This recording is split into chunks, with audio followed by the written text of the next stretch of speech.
Can I just say self-hating comes more from social media and the world's view on women than it does from the church?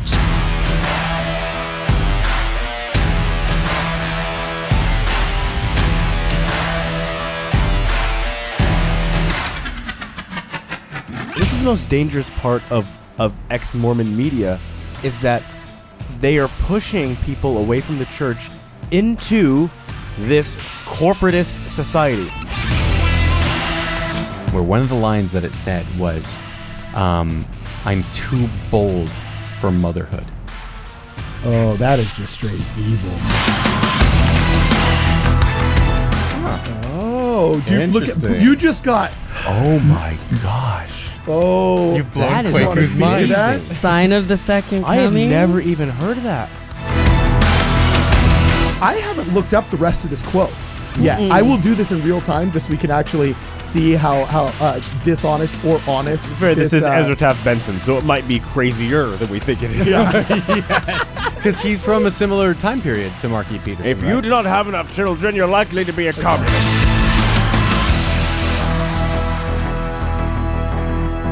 So how do you feel that you're self-hating? Because of your gender, and you know, obviously Bill Reel he's the go-to Can about I women. just say self-hating comes more from social media and the world's view on women than it does from the church? No, secularism Is that what you're in saying? the New World is okay. far better than our Christian Judeo heritage. And the fact you have not embraced it, like Bill Reel has said, means that you hate yourself. And you should honestly have a nice session with John DeLynn alone in his apartment. I'm sure it'll be wonderful. Nothing You you mean mean that's like $3 million mansion? It's not because an let me tell you, because I did do one on body image, with Carden, and the body image came from the world's perspective on women and the way the human opinion versus God's opinion on women, where you are divine. Well, actually, I would like to get into that. We already passed the hard out. Unfortunately, it was at a good end point for radio. So we can actually segue and just keep the conversation going. And this will be the bonus material on the Tube of You. But I think it's fair enough to say that, would you agree with the statement? Okay, actually, no, I would say part of the reason why I get so angry about statements like this, and I want to make sure that I don't misquote what Bill Reel actually said here. But part of the reason why I have a problem with this statement is they always say what is exactly opposite of the truth, because there's some people that have had tangential experiences where that might have been true. So he literally said, quote, Mormonism hurts women. Well, Bill Reel and John DeLynn, they're always pushing secularism, okay? And I think secularism is what really destroys women's lives, hurts their lives, so on and so forth. I feel the opposite of Bill Reel's statement is true. Where do I go wrong? What say you? Which statement? What do you mean? Like all of these? No, that Mormonism hurts women. Because that was the thesis. If you look at the bottom, I'm sorry if I didn't say that very well. No. If you look at the bottom of the graph, it literally says, as you can see right here, that Mormonism hurts women. And so I just wanted to address the fact that I think it's the exact opposite, that Bill Reel's secularism is what actually hurts women. Carden, I actually want to go back to something we said in that previous podcast about the scripture about men might be that they'll have joy.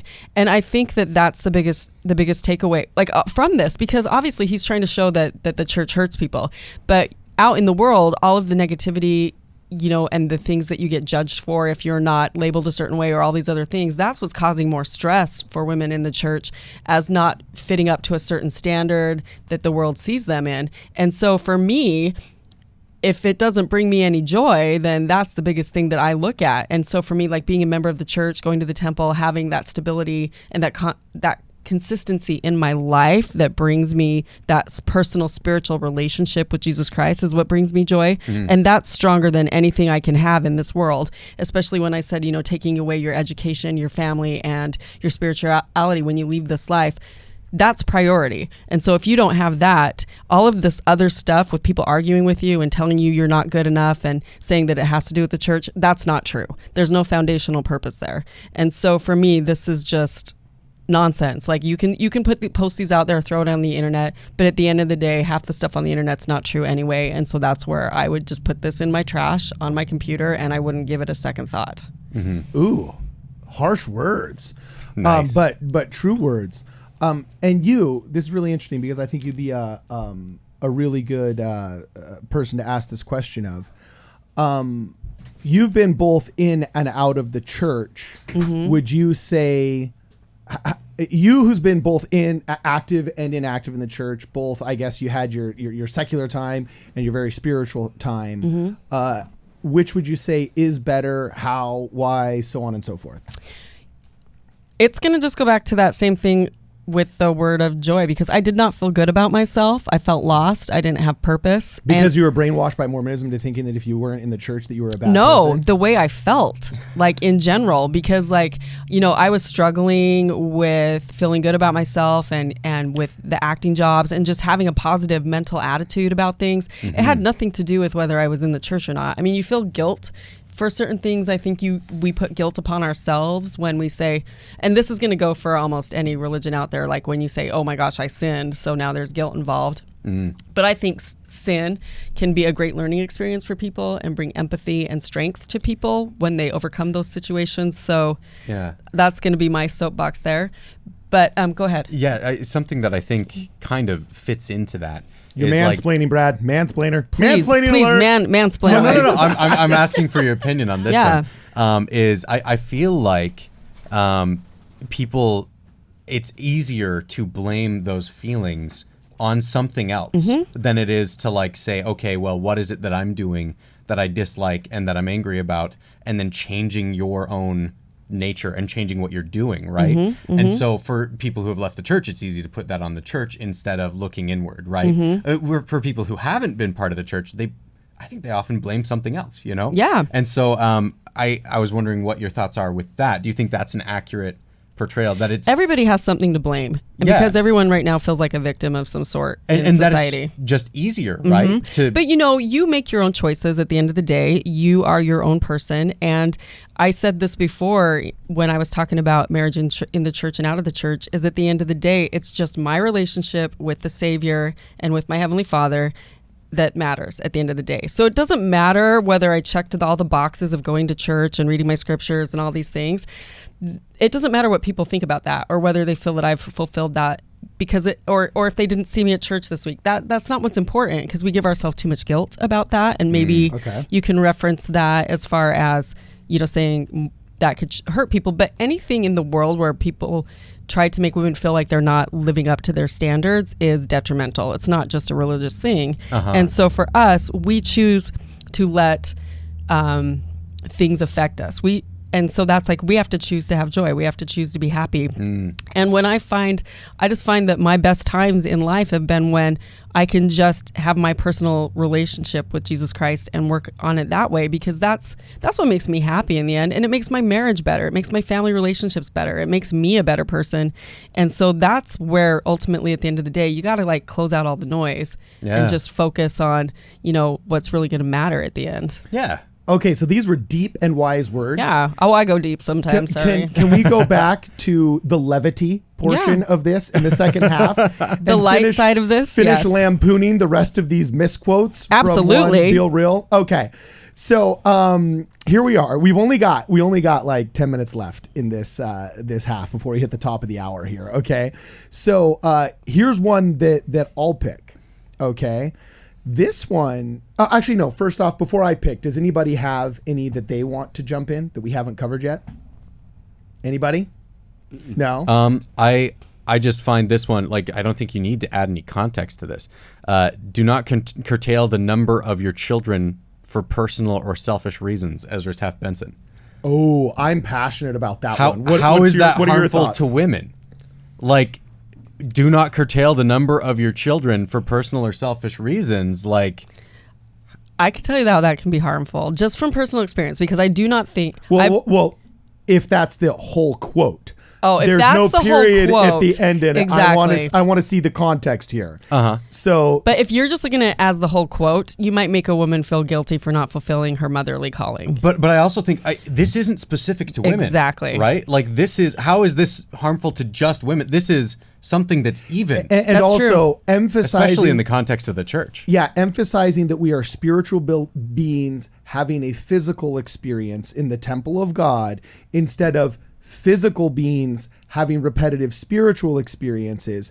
If the most fulfilling spiritual experience is that, getting married, having children, evolutionary biologists say it's the most fulfilling thing, continuing the species. You know what I'm saying? So if he's saying, this is where I find you will be most spiritually and emotionally fulfilled, is pursuing this great and noble goal. He was not saying, if you don't achieve it, you're bad. That is true. Everybody should be able to achieve it. If you physically can't because of immutable characteristics or birth defects or problems outside of your control, you're also rejected categorically as a child of God. He wasn't saying any of that stuff. He's saying, look, in the priorities of life, this will bring you more happiness than this. So do not curtail the number of your children for personal or selfish reasons, which are usually what?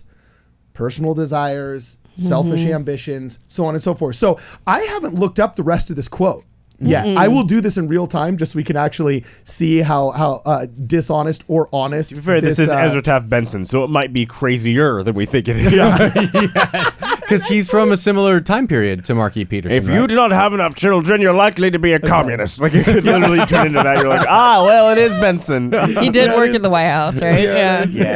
That was, I don't remember if that was Benson or not, but he was Secretary of State Agriculture. or Agriculture. Yeah. Oh, he was Secretary of Agriculture? Okay. Well, either way, also, Benson predates me. Like, this is not, once again, even if we were to find that this is problematic, this is a Church of Jesus Christ of Latter-day Saints that literally predates every person in this room. Also, remember, Chris Hanna likes Benson now. Oh, remember yeah, Chris that's Hanna's true. like, this is kind of right about something. So look, I'm looking at this, and if you actually look at our birth rate, all right, here I'm going to put it up on the graph. This is what wokeism and the secularism of Bill Reel has led to. That's the birth rate. Look where my mouse is on the screen. You guys can see it. What's the year there? That is the birth rate.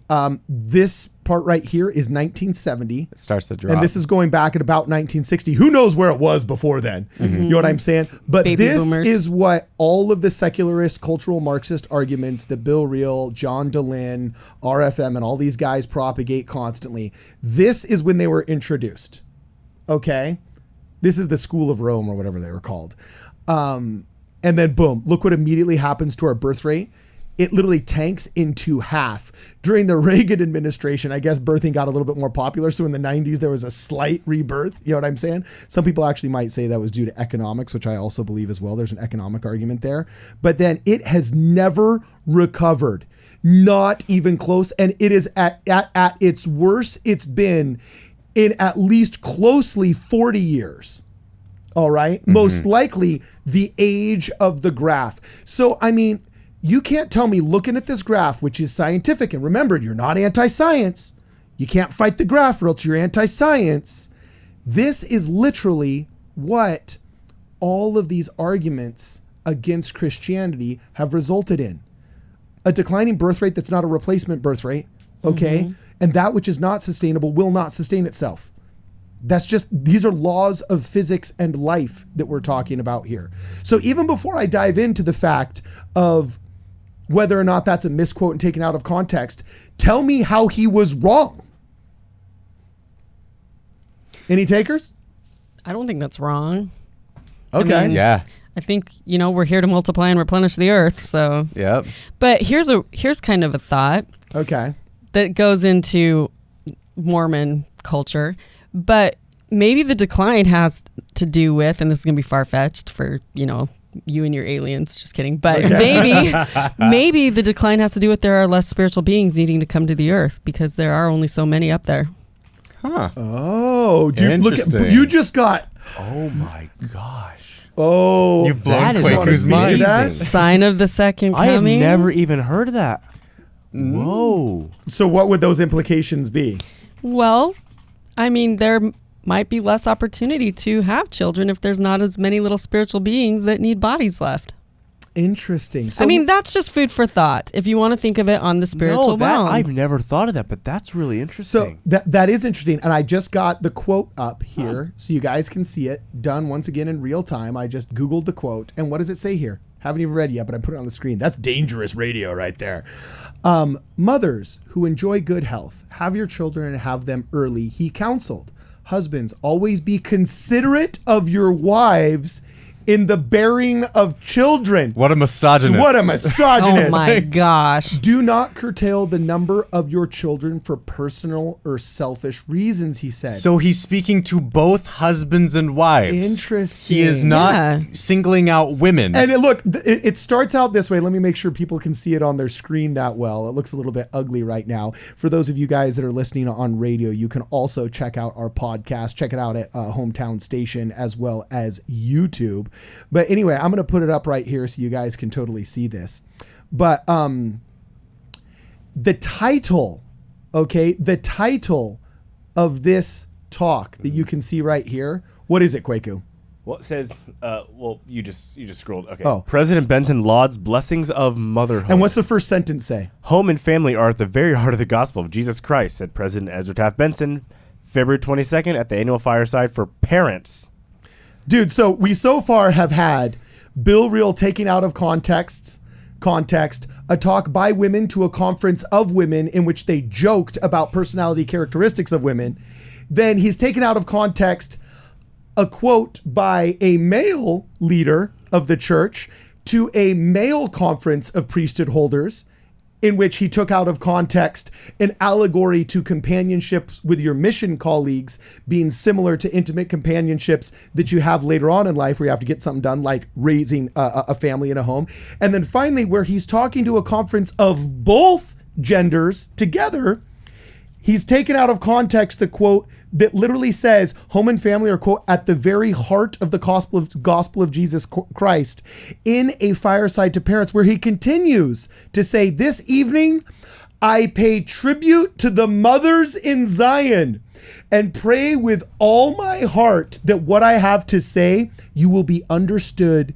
Say to you will be understood by the Spirit and will lift in and bless your lives in your sacred calling as mothers. And see, that I think is something that some people might actually say is a bad thing nowadays.